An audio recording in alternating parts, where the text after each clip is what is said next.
ফেব্রুয়ারিতেই ত্রয়োদশ জাতীয় সংসদ নির্বাচন। সারা দেশ প্রস্তুত হচ্ছে একটি অবাধ, সুষ্ঠু ও গ্রহণযোগ্য নির্বাচনের জন্য। কি ভাবছে সাধারণ মানুষ থেকে শুরু করে আগামীর জনপ্রতিনিধিরা, সে কথা জানাতে ডিবিসি নিউজের ইলেকশন এক্সপ্রেস ছুটে যাচ্ছে সব সংসদীয় আসনে। আজ সারাদিন ছিল সংসদীয় আসন ৩২, গাইবান্ধা ৪-এ। আজ সারাদিন রয়েছে সংসদীয় আসন ৩২, গাইবান্ধা ৪।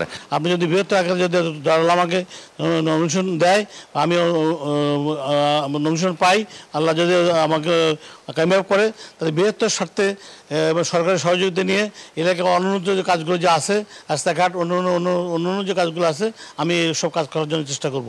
এই গণতান্ত্রিক অব্যবস্থা আমরা যদি যেতে চাই, তাহলে পূর্বের যে কতগুলো অনিয়ম ছিল, অপসংস্কৃতি ছিল, সেটি থেকে মুক্ত করে আমাদের নতুন পথে অগ্রসর হতে হবে। জনাব তারেক রহমান সাহেব উনি রাষ্ট্র কাঠামো মেরামতের ৩১ দফা কর্মসূচি ঘোষণা করেছেন। এই ৩১ দফা কর্মসূচি যদি বাস্তবায়িত হয়, তাহলে এ দেশের মানুষ সুখে শান্তিতে বসবাস করতে পারবে। বিগত এই ফ্যাসিবাদদের বিরুদ্ধে দীর্ঘ আন্দোলন সংগ্রাম লড়াইয়ে আমরা অনেক ধরনের নির্যাতনের শিকার হয়েছি।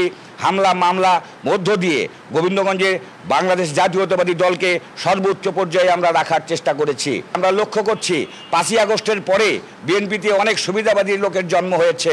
ইপিজেড যদি বাস্তবায়ন হয়ে যায়, বেকারত্ব সমস্যা একদমই সমাধান হয়ে যাবে। দ্বিতীয়ত, যদি আমাদের ছেলেদেরকে যদি আমরা ট্রেন্ড আপ করতে পারি, যদি তাদেরকে যদি বিভিন্ন বিষয়ে যদি ট্রেনিং দিতে পারি, তাহলে এই বেকারত্বের সমস্যা খুব দ্রুত সমাধান হওয়া সম্ভব। এই এলাকার মেয়েরা যদি স্বাবলম্বী হতে পারে, তাহলে আমি মনে করি যে পুরো উত্তরবঙ্গের মেয়েরা স্বাবলম্বী হবে ইনশাল্লাহ।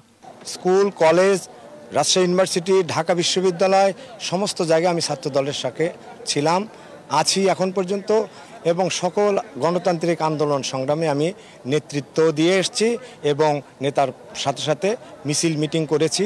আগামী দিনের তরুণ তথা বেকারদের কর্মসংস্থানের যে ব্যবস্থা করেছে, সেই লক্ষ্যকে সামনে রেখেই আমি গোবিন্দগঞ্জে বিভিন্ন জায়গায় বিভিন্ন স্তরে যার যার যোগ্যতা অনুযায়ী তাদের কর্মদক্ষতা বাড়ানোর জন্য তাদেরকে ট্রেন আপ করে তাদেরকে কর্মসংস্থানের দিকে ধাবিত করা।